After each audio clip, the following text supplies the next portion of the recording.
Hi everyone, it's Jen from practicalbydefault.com. How are you guys today? Oh my dear, it has been a day. Have you ever had a day like that? I'm telling you. First, it's actually been like this all week. Monday didn't feel like Monday, then Tuesday I could have swore it was Monday. I called it Monday all day. Today I keep saying it's Wednesday. I'm like, oh, I gotta do this and I gotta do this. I'm like, wait, no, that was yesterday. It's been a week. But today has been extremely interesting. It's really funny because last week I had planned out what I was going to talk to you guys about today. And it's about 5 things that you want to check when you're having a bad school day. A bad homeschool day. And it's really funny because today has been, well, it's been one of those days.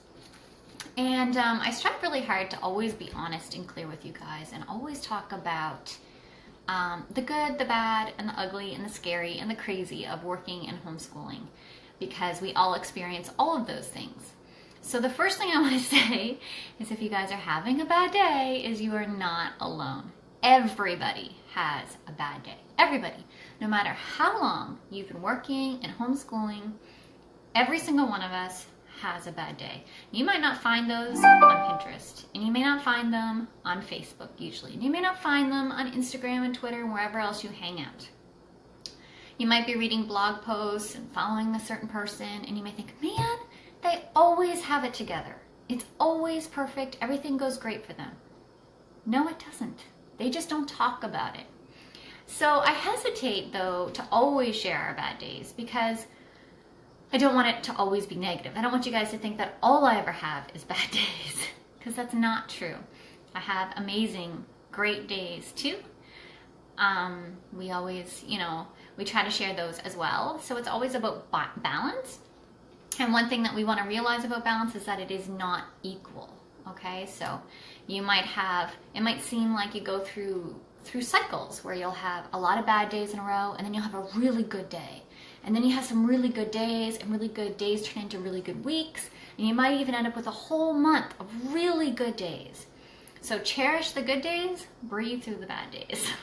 So today has been an interesting day. There's been lots of highs.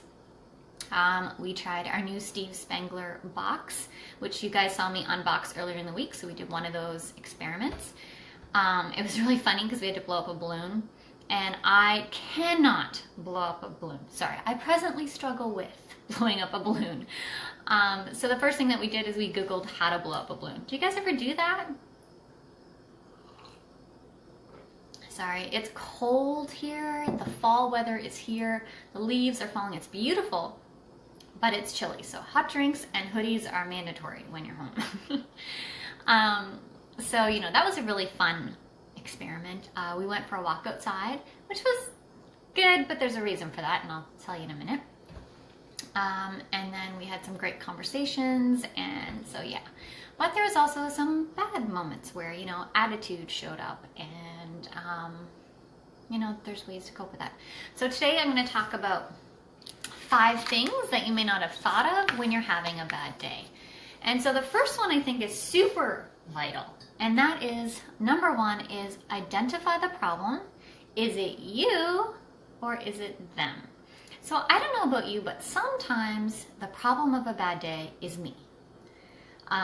Maybe I haven't slept for a few days. Maybe I woke up. Do you ever have a day where everything goes wrong? Like you come out, you get out of bed and you run into the door frame or something, trip over a cat. And then you come out and your coffee's cold before you even start. Or you forgot to make it the night before and it's not ready. That's happened a few times. It's just like everything that could go wrong. You drop everything, you spill everything. It's just like, oh, and you're almost thinking, I should go back to bed. But you don't have time, right? And then the kids come out and they're happy and cheerful and they're talking and they're like, yeah, I'm ready to do school. And then so there's noise, but it's good noise and it's happy noise, but it's still kind of irritating noise, but whatever. And you're like, okay, let's start. So you start doing your school day, and then they start these little squabbles. And I don't know if your kids do this, but when my kids were especially younger, they would do this squabbles over stuff they can't control. Like, the sun is in your window, or you're looking out my window, and you're like, who cares? But they care. So they're like, blah, blah, blah, blah, blah, blah, blah. And it starts to like grate on your nerves, and you can feel this frustration because you've already had a bad day, and you haven't slept properly, and you can feel it building and building and building. And so in that instance, it's me, right? So sometimes when you're cranky or you just got home from work and it's already a bad day at work, you're trying to deal with that, you can be snippy and kind of short and low on patience. And so identifying the fact that it's you is really important. So when I do this and I start to feel like my skin crawling, I just need a break, that's what I do. I take a break. Even if it's 5 minutes, just take a break. I like to go outside by myself, you know, or take the dog and throw the ball and play fetch, because he doesn't judge, he doesn't care, he's just happy I'm out there throwing the ball. And so those 5 to 10 minutes really help me to reassess, you know, is this me? What can I do? And it gives you that actual physical space away from what's triggering you, which could be your kids or the subject that you're trying to teach that isn't clicking, or you know, the thing that you ran into and dropped and had to clean up. So all of those things can really help us when we're having a bad day. And so I usually like to grab a cup of coffee, of course, or, you know, a drink if it's warm, and just take those few minutes, and I just feel so much better. And then when I come back, I'm like, okay, I'm ready, because I've let go of some of that stress that I'm experiencing. And the walk and the exercise always helps, and those few minutes of quiet. So that's what I do when it's my fault, and then that kind of helps us get our day back on track and we can move on. But if that's not the problem, we need to move on to number 2. And so the question for number 2 to ask is, are they hungry? And I know you might think, what does that have anything to do with it? But I'm one of those people who actually gets cranky if my blood sugars drop, or if I get hungry, or if I haven't eaten. It's gotten to the point where I've been working and my boss has actually sent me on break. They're like, when's the last time you had your break? I'm like, why? They're like, because you're being cranky. I'm like, I am not. They're like, hello, you just proved my point. So if you're one of those type of people, or if your kids are, you need to ask if they've eaten. Have they taken a break? And it was interesting. I'm not going to say the person because I didn't ask them, but I was going through Facebook, and I was scrolling through, you know, catching up with friends, and this mom was saying that she was having a bad day. She said, I was in my kitchen and I was standing there reciting a phrase. And I'm not going to say the phrase because I won't get it word for word, and I don't want her to hunt me down for misquoting her. But basically she was saying, what do you focus on in your homeschool? And she was she was repeating, was her goal, was, to spend time with her kids, or to create those memories, or whatever. And she realized that she needed to do something about it. So she made coffee for her, hot chocolate for the kids. I think they grabbed cookies. So it was food and drink, and sat at the table. And so feeding, hangry is a thing.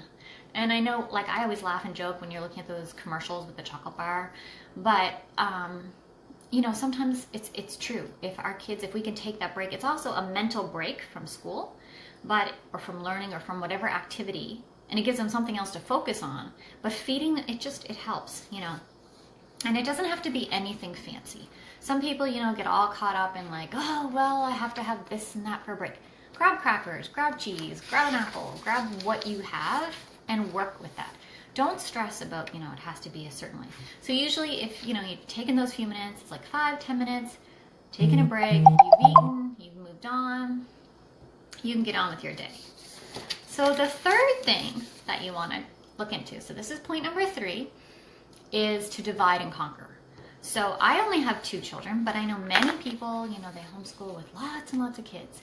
And what I find is when the 2 kids are together, because as homeschoolers, we are together more than other families. Even if you're working, your kids are still together, even if you as a mom are not always there. And so what I'm finding is that there is such thing as too much time together. So I'm at the table, and you can't really see, but I can reach across to the other side of my table. So this is where my kids do a lot of their book work. Now that they're older, they do a lot on their tablets, they do it on their computer, they do it in the rooms, in the living room, they're here, there, everywhere. But a lot of the writing and reading and actual book work is at the table. And so what that creates is all of a sudden they're together. So being together is great. It's wonderful until it isn't. And what happens is my kids will start arguing over like the seemingly dumbest things. It'll be like a pencil. He has my pencil. She has my pencil. It's exact same pencil. You have the same pencil. I can't tell the difference. My kids can tell the difference. So part of me wants to say they're smart. Part of me wants to go, what are you fighting over? It's a pencil. Honestly. But I know as an adult, I need my space. Sometimes you just need space, especially, you know, if you're an introvert, you don't like a lot of people around. So I find sometimes when our kids are like at each other's throats, giving them that physical space helps. So I usually ask for a volunteer and I put one in the living room, leave one at the table, and that really helps. It just helps break up the space, gives them a break from each other. So if you have multiple kids, you know, put one in each room or whatever you need to do to give them a break from each other. So that may help you get your bad day back on track. Tip number 4 for recovering from a bad homeschool day is to pause and replay. So this is really, really important, especially if your kids are learning something. It's on video, it's on text, it's audio. One of the things that I find that they will do, if resistance and bad attitude shows up during a, what's it called? I don't want to say curriculum, but a subject or a project, I usually get the kids to stop and read the instructions out loud to me. So when they do that, they'll find it like, oh, I missed this vital step. Because they're older and they're rushing through and, you know, they want to get down or they want to find out what they're going to be doing or whatever, they'll rush through an important step and miss it. And by doing that, they frustrate themselves. And because then they don't know what to do, right? They don't have the actions, they don't have the direction, they don't have the instructions because they missed them. And even as adults, we'll do that, right? We'll buy something and it'll come with instructions. Well, we won't bother looking at the instructions until something goes wrong. So it's really important for me as I use this process. It's like stop, pause, go back and look at the instructions, tell me what it says. So hopefully, is that something that you guys do? I know online learning is really important.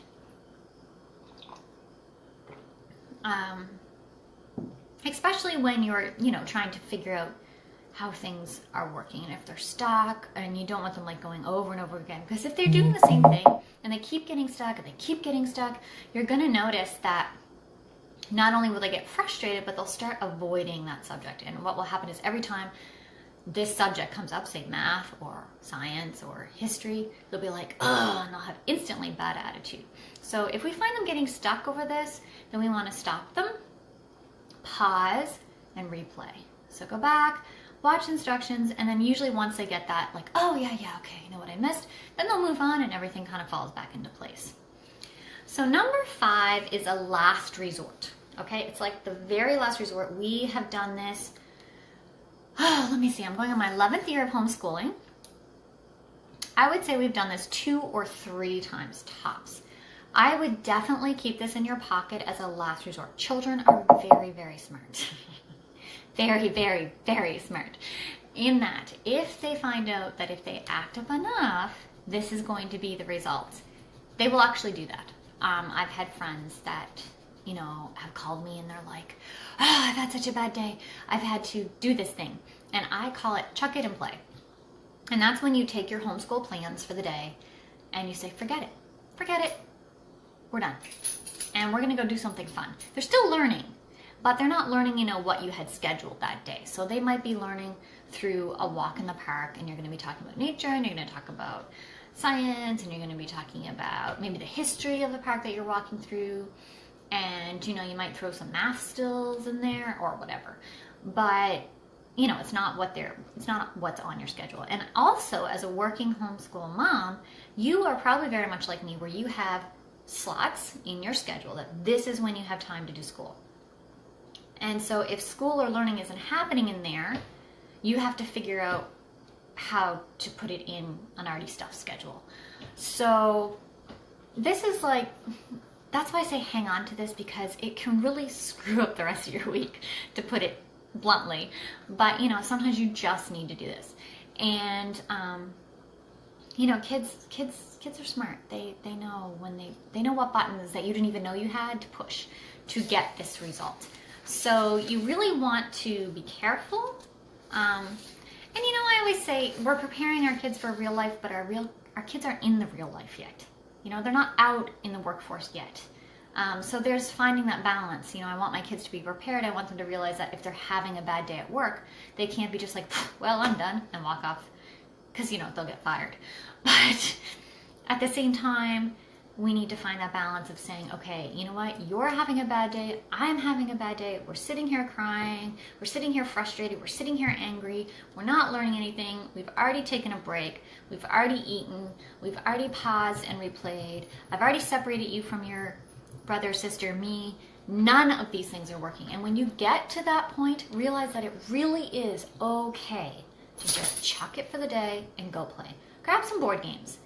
Grab a read aloud. Make a cake. Make a meal. All of those things are still learning. They're just not your planned learning that you had for that day. So before I go, I'm just going to tell you again what the 5 things were. Is number 1, find out if it's you or them. If it's you, just don't be like, oh, well, it's me, it's my fault, and blah, blah, and continue on. Do something about it. So find a quiet place in your house, outside your house, whatever, and decide how this day is going to go and what it is about you that you need to fix. Maybe you had a bad day. Maybe you didn't sleep. Maybe you had a fight at work. Maybe you're PMSing. Who knows? But, you know, if it's in your control and you can fix your attitude, go with it. Number 2, are they hungry? I know. It doesn't sound like a big idea, but it is. Feed the kids. And it doesn't have to be fancy schmancy. It doesn't have to be, you know, grab an apple, throw some cheese at them, whatever works. Number 3 is, do they need a break from each other and you? So, you know, give them some physical space. Let them, you know, chill out in a different room. Let them chill out outside, whatever. Number 4 was pause and replay. So if they're having attitude or they're having problems with a certain subject, then, you know, pause the instructions or whatever and replay. So let them go back and look over the instructions. Go back and look at, you know, the video. Go back and listen to what the instructor had to say. Reread the assignment together. All of those things can really help. And sometimes you might even have to step away from the program and come back to it the next day. You may need that much of a pause. So, you know, sometimes I'll find that we'll get stuck, we'll leave it. The next day it all clicks and falls into place. So, and the last one is a last resort, but if you really do need to, chuck it and go play. So we all have bad days. Homeschooling is awesome. We have some great days. Enjoy the good days. And on the bad days, remember tomorrow is a new day. Not all days are going to be the same. You don't have to carry that over. So that's how I cope. I would love to hear from you guys how you cope with a bad homeschool day. If you want to leave those in the comments below, I'd greatly appreciate it.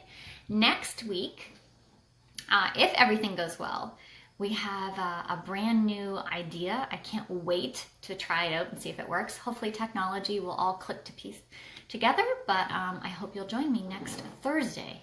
Alrighty, well, you guys have a great day, and thanks for joining me. Okay, bye.